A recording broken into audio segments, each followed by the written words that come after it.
Hi everyone, thanks for joining me again. Today we're going to talk about cat hunters. The title apparently is misleading. A lot of people think that it means that people are hunting cats, but that is so far from the truth. In this story, which is in a different space, place, and time zone, the society is set up by humans having to bond with predator animals to survive after a great catastrophe that destroyed a very advanced civilization. The destruction of the civilization was so great that they couldn't ever use technology again. So, this is where the fantasy part comes in. This is like centuries after that happened. So, we are dealing with an established cultures of tribes. One is the cat hunters, then you have dog hunters, bear hunters, eagle hunters, and snake hunters.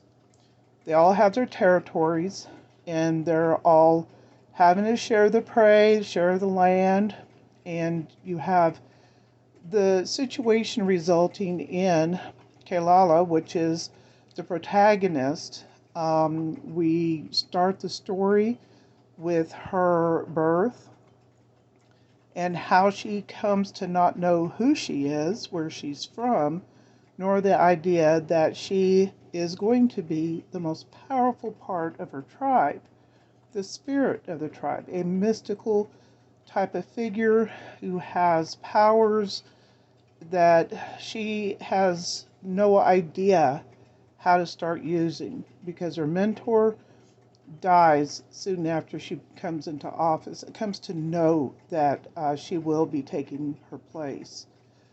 So, you can see the cover art here.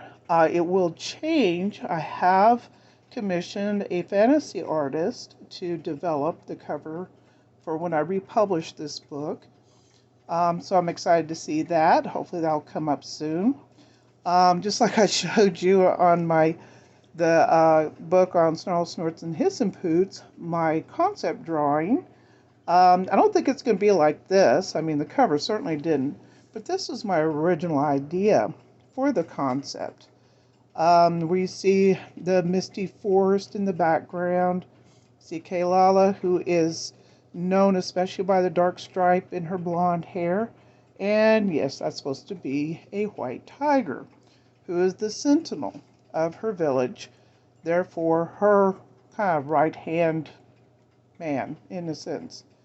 There are several sentinels. They're all the wildcats, the large cats that have adopted the several villages in the tribe. So to kind of finish this off, I was going to read to you the very beginning of the story.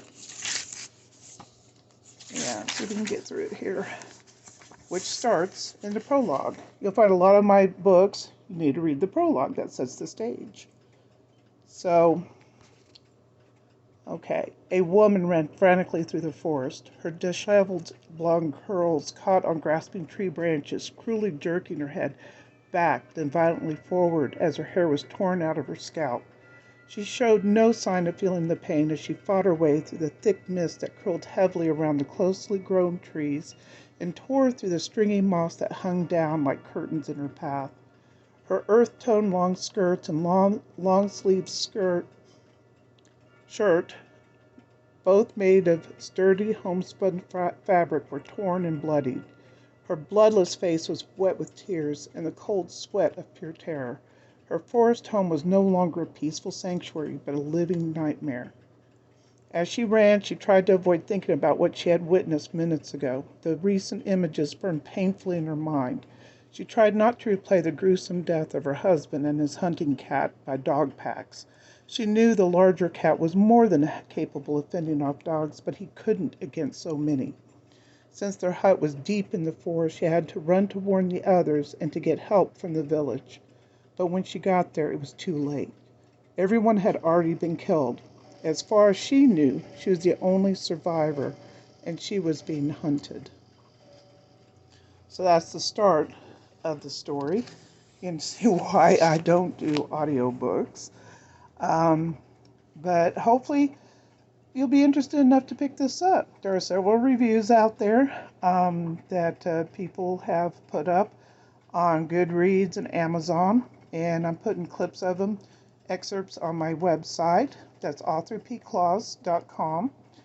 I'm going to try to set up links to the actual interviews so you can, the reviews, so you can see the entire review. I have at least excerpts on the homepage. So thanks for joining me again, and hope to see you soon. Thank you. Bye-bye.